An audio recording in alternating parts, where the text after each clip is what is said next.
Honorable Minister, distinguished colleagues. Are you better than other ministers that This matter is straightforward. What we're doing here is constitutional. We're carrying out the constitutional responsibility. We want to ensure your efficiency. We want to make sure you're doing the right thing. While we're doing that, we have the constitutional responsibility also to expose corruption wherever we find it. Why do you carry Listen to me. How can you expose corruption This is not a place to grandstand. This is not a place to grandstand. We are doing serious business here. How can you expose corruption without the cameras? I must respond to what you said. How can you respond without the cameras? We have many ministers who came here, so please you can go if you are not looking. Yes, you can get to Are you better than other ministers? Why are you not sitting here before you become a minister? We will take it on with the presidency. Are you better than all the ministers? Bring the program. Let's on the platform. Playing to the gallery.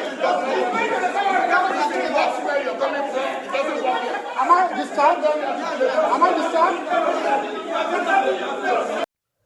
Drama as Festus Keyamo engages in a shouting match with lawmakers over NDE recruitment.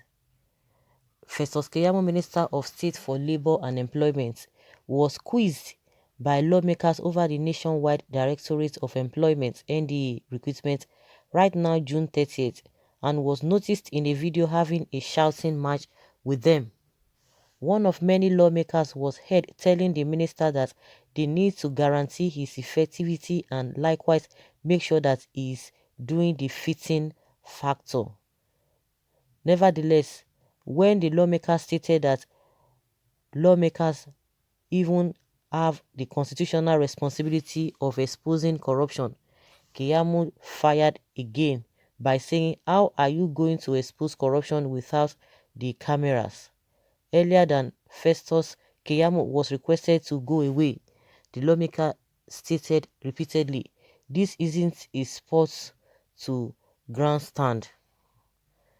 That is coming after Festus Keyamo alleged that some politicians within the nation are attempting to blackmail him and likewise hijack recruitment into federal authorities, particular Public Works (SPW) program.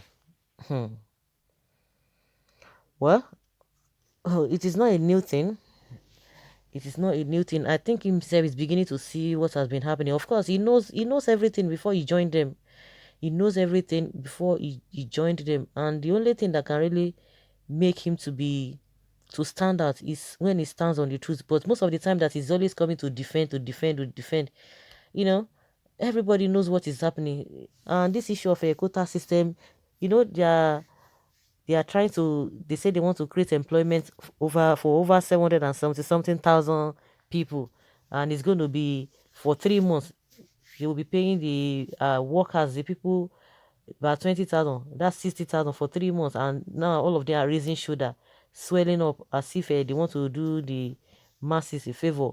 At the end of the day, after 3 months, what happens? What is their job? They'll be sweeping, cleaning gutter, doing all manner of things. That's what they want to do. So after then, what happens? Does it mean they're going to recruit other people like that, you know, batch by batch?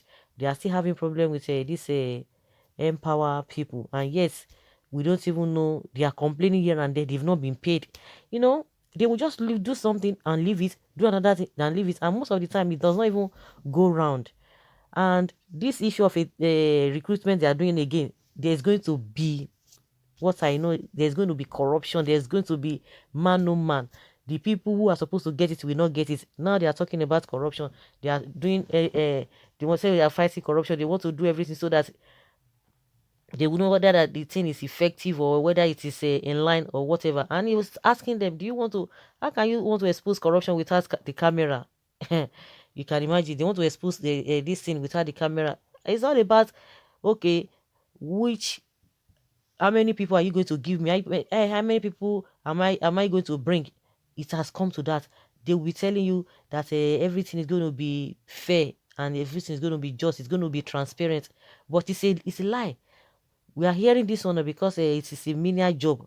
But when it comes to the real job, all those NNPC job, you will not hear anything. They won't even bring it to limelight. They won't even tell you they want to recruit anybody. That is how they do these things. And the president will be there. He does not even know what is happening because it's evident that he doesn't even know what is happening in the country. You will see that they will tell you they have budgeted billions, trillions of naira of money to do a particular project. You'll be wondering, where is the money? Where is the project? They will tell you the projects are there, that you just refuse to see it. Because they believe that they have spent money. The other time, Lai Mohammed was telling us that within 5 days, they distributed 100 billion naira to Nigerians. That why should Nigeria be complaining that they are hungry, that there's no Nigeria that is hungry or that was hungry as at then. And people were like seriously, for a Koro high, where and where? Okay, now they were called upon to give details of how the people they paid. Let them see the list. Before you know, they change it again. That by law, you don't have to do that. Hey, up till now, nothing has been done.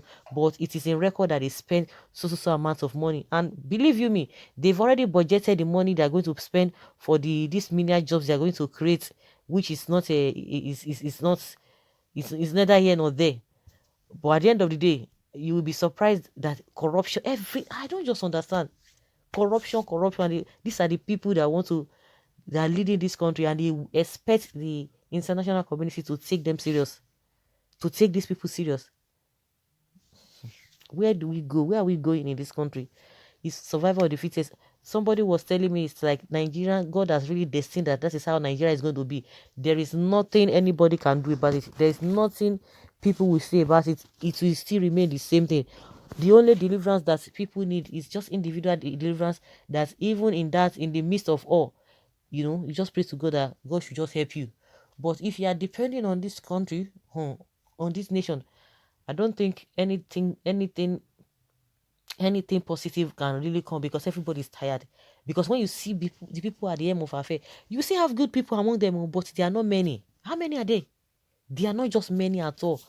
But at the end of the day, the bad ones, they will overwhelm and they will dominate the place. The ones that are good will not be able to do anything. Before you know it, because your voices will not be loud. The people, maybe you have some few individuals that you think that you can work together. Oh, let us do this thing. This is the right thing. Before you know, those ones will compromise.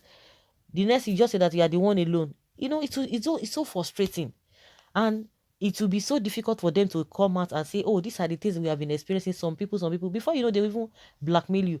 Because there was a time, some weeks back, Keyamo was trying to tell us that the lawmakers trying to blackmail him. Maybe they want to get their own share. How many people? I'm going to submit so amount of people to you for them to be recruited. It's not going to be transparent. That is what it means.